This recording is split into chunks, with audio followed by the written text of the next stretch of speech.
So what is up guys? Monday na naman and ngayon by the way kaya ako nakaganito kasi pinapahaba ko yung buhok ko and hindi ko na siya alam paano ayusin. So mahirap na siya ayusin ngayon. Ano lang muna tayo and then may naisip lang ako gawin ngayon since Monday and wala akong masyadong magawa ngayon. So kakatapos ko lang maglinis and meron akong napanood sa TikTok kung paano magiging mukhang bago yung ano mo, yung table nyo. So ito meron akong wrap, vinyl wrap. So iyan na natin to. And so i-wrap natin siya and then gagawin natin is mag-iiba yung kulay niya and then mamaya makikita nyo yung process and kung ano yung before na finished product niya. So ayan, panoorin nyo na lang guys. Na-prep ko na siya and then ayan, babalutin na natin siya.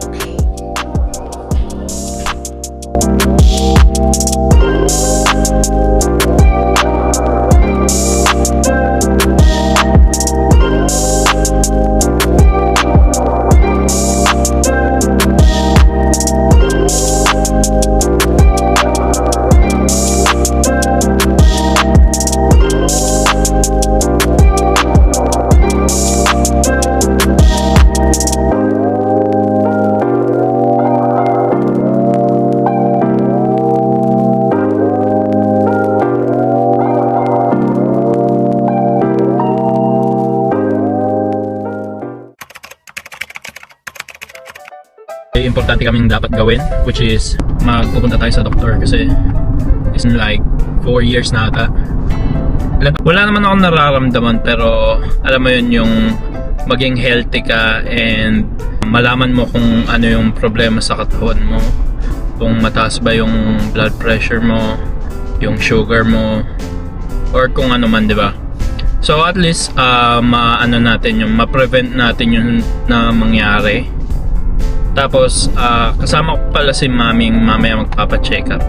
So hindi lang ako, si mami, and then sa ibang araw naman si Via. So ayun, kailangan natin gawin yun kasi syempre dito sa Amerika nagbabayad tayo ng mga insurance natin and hindi mura lang yung binabayad namin. So parang sa isang buwan nata $200 na $200 ata yung binabayad namin. Binabayaran mo siya pero ayun, hindi nga namin siya nagagamit, which is lugi sa mga tao dito sa Amerika kasi ako rin kasi, to be honest, ayaw ko pumupunta sa doktor. Hindi dahil sa takot ako sa karayom, kundi dahil tingin ko pag nagpunta ako sa doktor para akong magkakasakit ba. May malaman nga ako na kung ano, mas kabahan ako or mas matakot ako, diba? Pero I realize na for you na ma-prevent mo yung mga ganun bagay, siguro kailangan na rin natin magpa-check up and tanggalin natin yung mga iniisip natin na ganun, or instead na gawin na lang natin, parang nag-iisip pa tayo ng mga negative about sa kung anong pwede mangyari, kung ano pwede lumabas. Aware din tayo sa katawan natin and pangalagaan natin yung katawan natin. Dito na kami sa clinic and nakapagpa-check up na si mami. Ngayon is my turn na. So wala naman injection, di ba? Wala. Paano yung test doon? Tatanungin ka lang tapos kung ano test lang yung mga masakit mo, di ba? Yeah. Tapos i-refer ka lang. Okay, so I think ready na ako.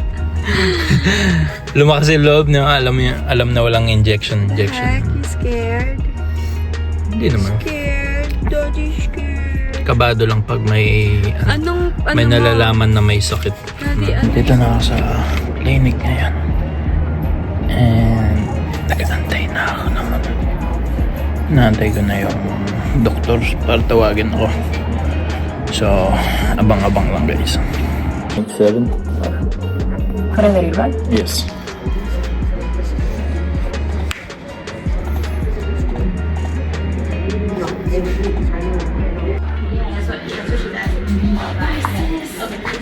We're gonna meet you. Follow me.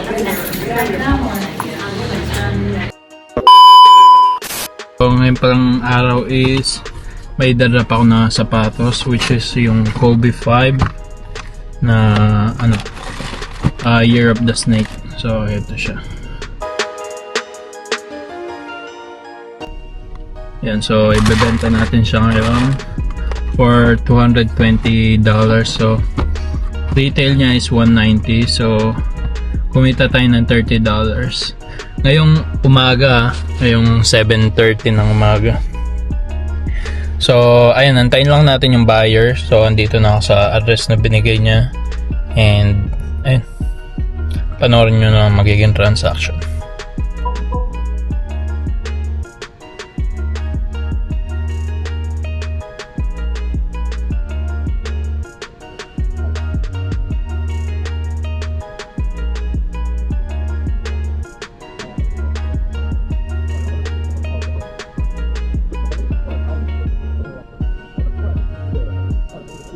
That's how fast it is, bro. So, ayun, ganun lang kabilis yung transaction namin. 220.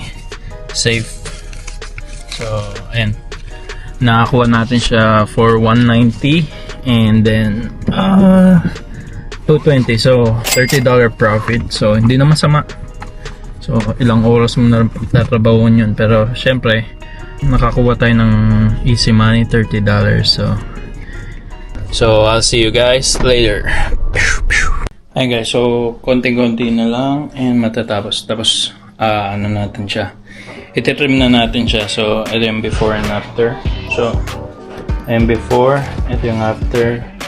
So, ayan. Makikita nyo, smooth lang siya. Hindi nyo makikita yung guhit masyado. Pero dito, ayun mga sobra-sobra. Puputulin natin yung mamaya. And meron ako nakakapang mga maliliit na bubbles, pero okay lang, for DIY, not bad naman na yun. And syempre pupunasan natin ito mamaya. Ay, malaki sobra. Ito, gugupitin din natin to. And tapusin lang natin to and pakita ko sa inyo yung final result.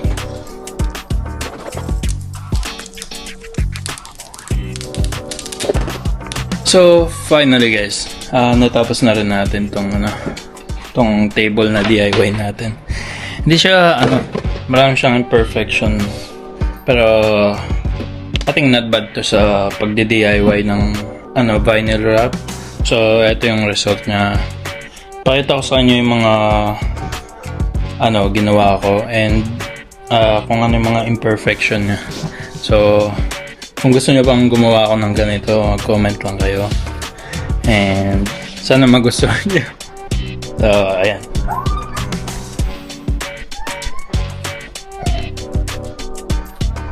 So, ayan guys. Makikita nyo buo na siya. And meron siyang konting bump dito. Kasi dalawang patong siya dito. And hindi ko na siya naputol na maayos.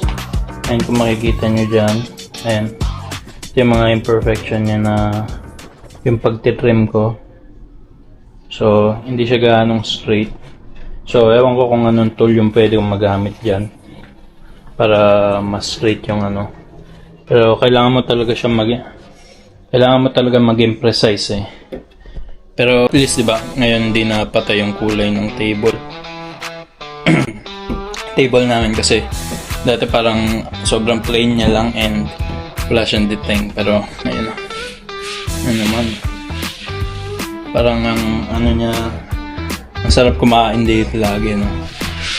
So kasi di kami dito kumakain, dun kami sa may TV, so good job. So kailangan nyo lang talaga magtiyaga. Isang oras ko rin nata ito ginawa, and pagtiyagaan nyo lang and gawin nyo lang yung best nyo lagi sa mga ginagawa nyo. Wala namang masama sumubok, diba? Pero kailangan kung gagawin nyo tong pangkabuhayan nyo, kailangan nyo talagang aralin, maging precise, and kailangan yung pag-aralan yung mga pwede nyo pang ma-apply dito sa pwede nyo gawin trabaho na to. Ayan guys, buhay na yung table natin. So, ayan. Hindi na siya dumi, masyadong madumi yung tignan. So, good job.